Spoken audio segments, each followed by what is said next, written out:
Lightning traced white veins across the heavens, lighting up the entire valley for a heartbeat. Storms didn't scare him, but loneliness did. And the nights when the world grew this quiet, when every memory rose to the surface, those scared him worst of all. He exhaled, his breath turning to fog, and tightened his grip on the reins of his horse. Across the heavens, lighting up the entire valley for a heartbeat. Storms didn't scare him, but loneliness did. And the nights when the world grew this quiet, when every memory rose to the surface, those scared him worst of all. Those scared him worst of all. He exhaled, his breath turning to fog, and tightened his grip on the reins of his horse. There was talk in town that a wagon had been seen overturned near the prairie ridge. Someone heard a scream just before dusk. Luke had been tracking the storm in the shadows since sunset. Just another lost traveler, he muttered to himself. Just another lost traveler, he muttered to himself. Let's pray to God, that's all. But the dread in his chest said otherwise. He followed the narrow trail up the ridge. There was talk in town that a wagon had been seen overturned near the prairie ridge. Someone heard a scream just before dusk. Luke had been tracking the storm in the shadows since sunset. Just another lost traveler, he muttered to himself. Let's pray to God, that's all. But the dread in his chest said otherwise. He followed the narrow trail up the ridge. Luke felt the air leave his lungs. It was her. Clara Whitmore. The woman he had buried a lifetime ago. The woman he had failed and mourned and never forgiven himself for losing. She blinked through the rain, her breath shallow, her voice trembling with disbelief. Luke, is it really you? His heart slammed against his ribs. He swallowed hard. Clara, Lord above. He knelt beside her. I thought you were gone? She whispered. I almost was. She leaned against him, her body ice cold, her dress soaked and torn. Luke wrapped his arm around her, trying to shield her from the storm. He couldn't think straight. He knelt beside her. I thought you were gone? She whispered. I almost was. She leaned against him, her body ice cold, her dress soaked and torn. He knelt beside her. I thought you were gone? She whispered. I almost was. She leaned against him, her body ice cold, her dress soaked and torn. Luke wrapped his arm around her, trying to shield her from the storm. He couldn't think straight. Prairie had seen all winter. What happened to you? He asked, pulling his coat around her shoulders. But she didn't answer. Instead, she looked over her shoulder into the darkness, fear shining in her eyes. Not here, she whispered. Not out in the open. The woman he had loved, the woman he had mourned for 5 long years was here. Alive, whispering his name in the middle of the fiercest storm the prairie had seen all winter. What happened to you? He asked, pulling his coat around her shoulders. But she didn't answer. Instead, she looked over her shoulder into the darkness, fear shining in her eyes. Not here, she whispered. Not out in the open. Coat around her shoulders. But she didn't answer. Instead, she looked over her shoulder into the darkness, fear shining in her eyes. Not here, she whispered. Not out in the open. The woman he had loved, the woman he had mourned for 5 long years was here. Alive, whispering his name in the middle of the fiercest storm the prairie had seen all winter. What happened to you? He asked, pulling his coat around her shoulders. But she didn't answer. Instead, she looked over her shoulder into the darkness, fear shining in her eyes. Not here, she whispered. Not out in the open. Clara nodded weakly. Luke swung into the saddle behind her and wrapped one arm around her waist as he guided the horse down the ridge. Rain pounded them. The wind screamed. But Clara, rain pounded them. The wind screamed. But Clara, leaning against him, seemed to shake from more than cold. He hadn't held her like this in 5 years. And 5 years ago, he'd held her for the last time at a graveside. Clara alive, Clara in danger. Clara running from something she couldn't name. Nothing made sense. When they reached the cabin, a small, weather-beaten place tucked into a cluster of pines, Luke dismounted and carried her inside. The moment the door shut, shutting out the storm's roar, the silence wrapped around them like a blanket. He laid her on the old leather sofa near the fireplace. The room was dim, shadows flickering across the walls. Luke lit the fire quickly, then set a kettle of water near it. Clara sat up slowly, staring into the flames, her face pale and tired. I never meant for you to see me again, she whispered. Water near it. Clara sat up slowly, staring into the flames, her face pale and tired. I never meant for you to see me again, she whispered. He sat across from her, elbows on his knees. Then tell me why I'm seeing you now. Clara took a long, trembling breath. I have to show you something first. A gunshot exploded outside the cabin. The window glass shattered. Clara screamed. Luke dove to the floor, grabbing her and pulling her behind the stone hearth as more bullets tore into the cabin walls. Someone had followed them. Someone who wanted Clara dead, and they had just found her. That was part one of A Storm Hit the Prairie Tonight. Luke dove to the floor, grabbing her and pulling her behind the stone hearth as more bullets tore into the cabin walls. Someone had followed them. Someone who wanted Clara dead, and they had just found her. That was part one of A Storm Hit the Prairie Tonight. The mystery of Clara's return, the identity of her pursuers, and the contents of that letter are all waiting to be revealed. If you're as hooked as I am and need to know what happens next, hit that subscribe button and let me know in the comments that you're ready for part 2. Thank you for watching. I'll see you in the next one. The world outside the cabin had exploded into a storm of gunfire and wind. Bullets ripped through the wood like a swarm of angry wasps, splintering beams and showering the floor with shards of glass. I pulled Clara behind me, shielding her with my body, pressing her close to the stone hearth as another round thudded into the wall, just inches from my shoulder. Lightning flashed through the broken window, and for a split second I saw it, the silhouette of a rider on the ridge. Below him, a second figure was crouched low, firing steady, aimed shots toward the cabin door. These weren't just some common bandits. They were professionals. They knew exactly where Clara was, and they were here to finish what they'd started out on the prairie. My heart was hammering against my ribs. I reached under the small table beside the hearth, my fingers closing around the familiar stock of my rifle. Stay down, I told her, my voice low and urgent. No matter what you hear, don't move from this spot. Clara grabbed my sleeve, her hand trembling. Luke, don't go out there. Please. Not for me. Her voice was shaking, but her eyes weren't begging for her own life. They were begging for mine. I put my hand over hers, just for a moment, a brief, steadying touch. I lost you once, Clara. I'm not doing it again. Keeping low, I slid along the wall toward the door. Thunder rolled through the rafters above, a deep, ominous drumbeat counting down the seconds. I braced myself, took a deep breath, and then kicked the door open, swinging out onto the porch and firing into the darkness. Gunfire cracked back almost instantly. Wood shattered right next to my head, sending splinters flying. I dropped and rolled into the mud, coming up on one knee and firing again toward the larger figure on the ridge. The rider wheeled his horse away, pulling back to regroup, but the second gunman wasn't so quick. I saw movement near the pine trees, a crouching shadow. I fired a warning shot, and the figure dove for cover behind a dead log, letting out a string of curses. Just then, lightning illuminated the entire ridge again, and my blood ran cold. I saw the horse. A pale, spotted gelding with a torn left ear. I knew that horse. I knew the man who rode it. The storm swallowed the light again, plunging me back into darkness, but the image was burned into my mind. My breath hitched in my chest. It couldn't be. It was impossible. But the horse made it true. Luke! Clara cried out from inside. They're circling around. I didn't hesitate. I sprinted back into the cabin, slamming the door shut behind me. Rain had soaked me through, and cold water dripped from my hair onto the floorboards.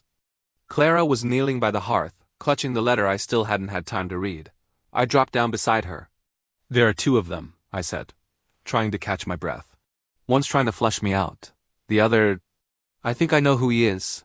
All the color drained from Clara's face. Then you know why I didn't want to go to town.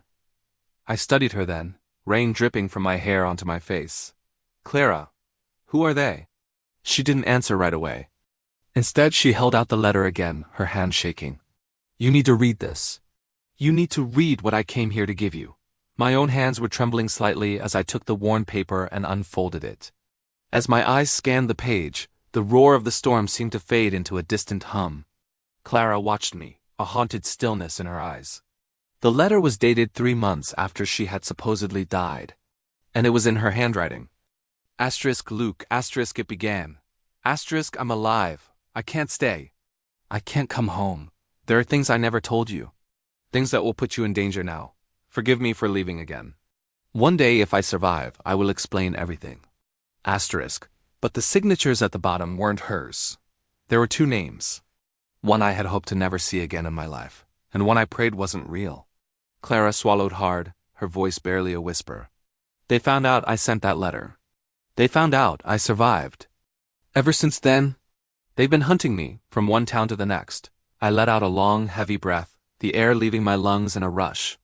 Lightning flashed again, lighting up the inside of the cabin. In that brief, stark light, Clara looked impossibly small and fragile, wrapped in my coat, trembling not from the cold, but from sheer fear and exhaustion. Clara, I said softly, what in God's name were you mixed up in? The answer came out like a secret she had been forced to hold for far too long. A ledger, she said. A list of names. Men in Hollow Creek, important men, paying off outlaws to get rid of their problems. One day at the general store, I saw something I shouldn't have. A name. A payment. It was a murder-for-hire note. My stomach twisted into a knot. Who signed it? Clara hesitated, her eyes filled with a terror that went beyond the men outside. Tell me. She shut her eyes as if saying the name aloud would make it all real again. Then she whispered it. Marshal Isaac McKenna. The name hit me like a physical blow. McKenna, my old mentor. The man who taught me how to shoot, how to ride, how to uphold the law like it was sacred scripture. The same man who had vanished without a trace 5 years ago, the very same week Clara had disappeared. I felt the room start to tilt around me. He killed 3 people, Clara whispered, her voice cracking, and he paid bandits to cover up the evidence. I found the ledger by accident one night. When he realized I'd seen it, he burned half the town trying to find me. Her hands, shaking uncontrollably, reached for mine. I wasn't trying to leave you, Luke. I was trying to keep you alive. I swallowed against the thick knot that had formed in my throat. Why didn't you come to me? Why didn't you tell me? You were his deputy, she whispered, the words filled with despair. If he even suspected you knew anything, he would have killed you first without a second thought. I leaned back, staring at the cabin door, my mind reeling. The pale horse. The second gunman, the hired hand. McKenna was here. Now, in this storm. Standing right at my doorstep. Just then, a shadow darkened the broken window. Clara gasped, her breath catching in her throat. He found us. I grabbed the rifle again, pulling Clara behind me as the wind howled against the walls, making the entire cabin groan under the strain. The fire in the hearth flickered wildly, casting long dancing shadows across the room. And then, a voice carried through the storm. A voice that was deep, calm, and chillingly familiar. Luke, the voice called out. You've got something that belongs to me. My blood ran cold. It was him. Come on out, boy, McKenna's voice continued, and bring the girl with you. Clara's grip on my arm tightened, her nails digging into my sleeve. I rose slowly to my feet, my shoulders squared, my jaw set like stone. I'm not giving you anything, I shouted back into the storm. A heavy silence followed, swallowed by the wind. Then I heard him laugh a low, confident sound that curled through the wind like smoke. Then I guess, McKenna's voice said, a cold finality in his tone, I'll just have to take it. And through the howl of the storm, I heard the metallic click of the cabin door handle as it began to turn. The cabin trembled as the Blackstone riders closed in, their torches glowing like angry, vengeful stars in the churning storm. Luke stared down at the child, impossibly small and impossibly familiar, cradled in the worn saddlebag. My son, he whispered, the words catching in his throat. Clara nodded, tears streaking through the dirt on her cheeks. I wanted to tell you, Luke, I swear I tried. But when Blackstone found out I'd kept proof, and that I kept the child, I had to disappear. I had to protect him. Luke lifted his son, his movements gentle, holding the small, warm weight against his chest. The baby stirred but didn't cry, as if some primal instinct told him this moment was far bigger than fear. Outside, a voice roared over the thunder. You've got 1 minute, Sheriff. Then we burn that cabin down to the ground. Clara sobbed, her body shaking. Luke, I'm so sorry. I didn't know where else to go. Luke touched her cheek, his voice steady for the first time since the storm began. You came to the right place. He set the child back into Clara's arms and stood, pulling his rifle down from the mantel. He began loading shells into his belt, the metallic clicks a grim rhythm against the howling wind. He checked the revolver strapped to his hip, the cold steel a familiar comfort. Clara grabbed his sleeve, her knuckles white. "We can't win this. There are too many." Luke looked at her. The woman he thought he had buried. The woman who returned from the dead with his child in her arms, and something inside him settled. A strength he hadn't felt in years. A purpose. A reason to fight. "Clara," he said softly, his voice full of a sudden fierce calm. "I'm not fighting to win. I'm fighting to keep you and him alive." Another shout from outside ripped through the air. "Time's up!" The sound of boots sloshing through mud grew closer. Luke moved swiftly, blowing out the lanterns, plunging the cabin into near-total darkness. He whispered, his voice a low command. "Stay low. Protect the boy. When I open that door, you run for the back trail. Don't look back." Clara's voice shook. "Luke." He leaned down, pressing his forehead to hers. "I loved you then. I never stopped. And I'll love you even if this is my last night on this earth." Her breath broke into a soft cry. He kissed her, a lifetime of regret and hope poured into one moment. The storm raged outside, but the storm inside him had finally stilled. Luke moved to the door. He took one long, deep breath. Then he kicked it open.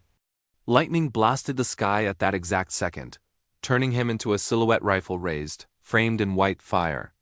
Gunshots erupted immediately. Luke dove behind a water trough, firing back into the chaos. Luke dove behind a water trough, firing back into the chaos. One rider fell. Another stumbled into the mud. Torches were extinguished as they hit the wet ground. Horses shrieked in panic. Lightning blasted the sky at that exact second, turning him into a silhouette rifle raised, framed in white fire. Gunshots erupted immediately. Luke dove behind a water trough, firing back into the chaos. One rider fell.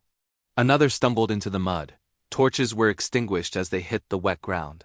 Horses shrieked in panic. He gritted his teeth against the pain and fired again, dropping the shooter. But more men were coming. 10, 12. Maybe more. They were surrounding him. A shadow moved to his left, the unmistakable outline of a longbow. The same unseen archer from before. A figure stepped out of the brush, hooded and silent, and shot an arrow clean through the heart of a Blackstone rider who was aiming for Luke's back. The outlaw tumbled into the mud without a sound. Luke blinked, shaking his head in disbelief. The archer spoke, a woman's voice, quiet and cold as the rain. "You protect the woman," she said. "I'll watch your back." Before Luke could ask a single question, she melted back into the stormy darkness, loosing arrows with deadly, silent precision. Together, the stranger and the sheriff, they became an engine of justice. They cut down rider after rider until the gang's assault began to falter, their confidence shattering. Thunder cracked overhead. A final desperate rider charged from the shadows, raising a burning torch and a shotgun. "For Blackstone!" he roared, his face a mask of fury. Luke looked up, bleeding, exhausted, his hands trembling with the effort of holding his rifle. The rider aimed directly at his heart. It flew from the darkness and found its mark. The outlaw fell from his horse and hit the mud with a final heavy thud. And then, silence. Sudden, heavy. The only sound was the rain, washing the blood from Luke's coat as he stumbled to his feet. The archer was gone. The storm was quieting, its anger spent, rolling away toward the horizon. Luke wiped his brow, staggering toward the tree line, his voice hoarse. "Clara. Clara." And then he saw her. Kneeling beside a tall pine, holding their child, her face wet with tears of relief. "Luke!" she shouted, running to him. He caught her in his arms, burying his face in her hair, holding his family against his chest as the rain softened to a gentle drizzle. They sank to the ground together, shaking, exhausted, but alive. Clara cupped his face, her touch grounding him. "You saved us." Luke shook his head. "No, we saved each other." She smiled faintly, a fragile, beautiful thing. "He looks like you." Luke reached out and touched the baby's cheek, his voice filled with an awe he'd never known. "He's perfect." Clara leaned into him, her body finally relaxing. "Luke, can we leave this life behind? The running, the hiding, all of it?" He kissed her forehead gently. "Yes," he whispered, the promise a sacred vow. "We'll go somewhere the sky is wide and nobody knows our names." "What about the journal?" she asked, "the evidence against Blackstone." Luke looked out over the dying storm. We'll give it to a judge we trust. Blackstone will fall. His empire will turn to dust. And when that dust settles, we'll start over, Clara breathed out, a long, trembling breath that sounded exactly like hope. Luke found a new reserve of strength and stood, lifting her into his arms as if she weighed nothing. Let's go home, he said quietly. She rested her head on his shoulder. Where is home? He smiled. Home is wherever you two are. Clara pressed her head to his chest as he carried her through the whispering pines, their child nestled safely between them. And as the last of the storm clouds parted, a thin beam of moonlight fell on the prairie, lighting the path ahead. It was a new beginning, a new family, a new dawn. Thank you so much for following this journey. If you enjoyed this story, please hit that like button, subscribe for more tales from the frontier, and let me know in the comments what you thought of Luke's final stand. Until next time.